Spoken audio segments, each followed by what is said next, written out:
So should you be a market vendor? Let's start right at the beginning. Why even consider being a market vendor? A well-organized market will drive traffic through so that you, your business, and your product is seen by a large number of people in a relatively short time. You have the opportunity to sell right off of your table or collect orders by engaging with customers in person.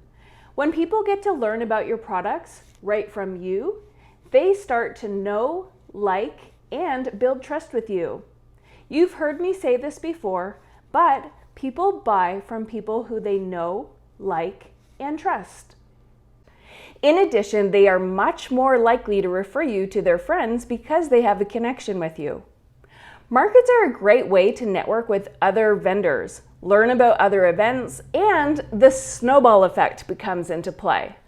As an experienced market vendor, I know who the best organizers are, who to avoid, and what to expect. I can only know that because I've done it. I encourage you to try out an event as a vendor and make the time to talk to other vendors about their experience and how it compares with other shows that they have done. As you gain momentum with doing markets, your confidence will grow, and you'll be building your network of other vendors who support each other. This is such a nice side effect of doing shows. When an entrepreneur has a network with other entrepreneurs, the road is much less lonely. There are a few things to consider, however, before you book your market. So let's get to it.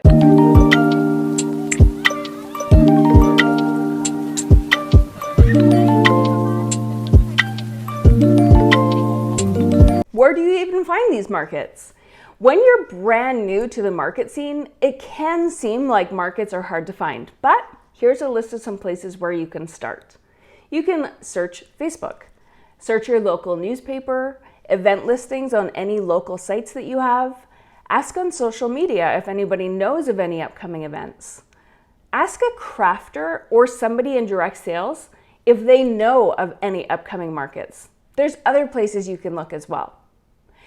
Number 2, is the market in line with your ideal customer? It's important to know who the target audience is for the market. You can simply ask the organizer who their intended audience is. If they say everyone, I would encourage you to watch this video to help you identify exactly who your target customer is and if they are likely to stop and shop at this event.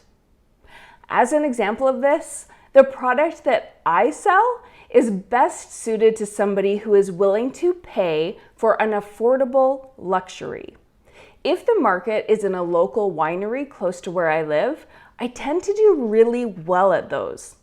If it's a flea market or a farmer's market style, I tend to not do as well as those. If you sell a men's line and the event is for teen girls, your target audience is not going to show up. Be mindful of who will be attending the event before you decide if you're going to do it. Number 3, how much does it cost? This is a big one. Before you sign up for an event, remember that it's not just the cost of the registration for the space.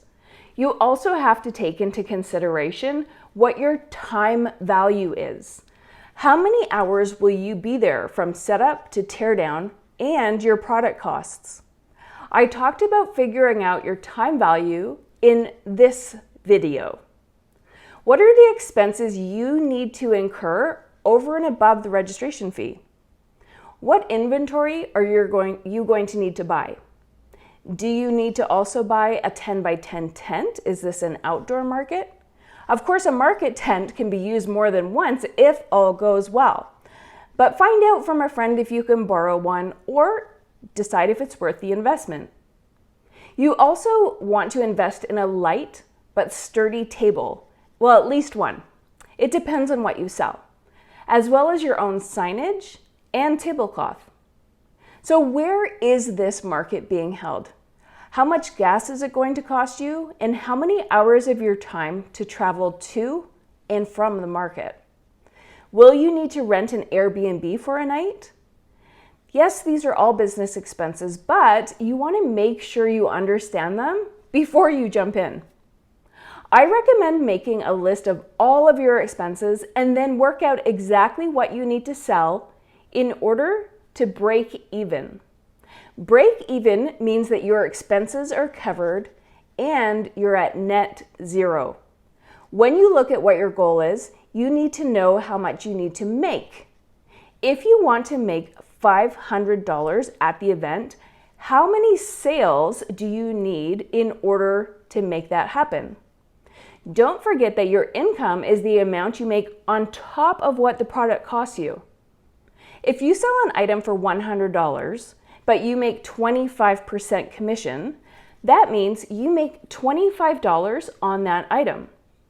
Therefore, you need to sell 20 of the item in order to make $500, and that is after you reach net zero and start making money.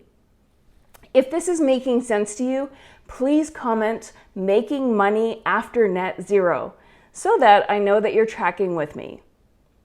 Ultimately, only you can decide if it's worth it to you. For a complete guide, including a checklist of what to take with you, what to do before, during, and after the event, as well as setting goals for the event, I've linked my Market Vendor Workbook in the description below. If you are a registered student of Direct Success Academy, the Market Vendor Workbook is already included in your course material. I hope that you found this training helpful. If you have any questions or comments, please drop them below. For more business tips, don't forget to hit that subscribe button, or to enroll in Direct Success Academy, please click the link in the description.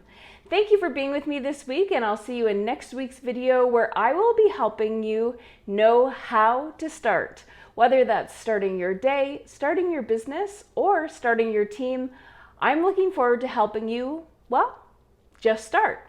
I'll see you next week.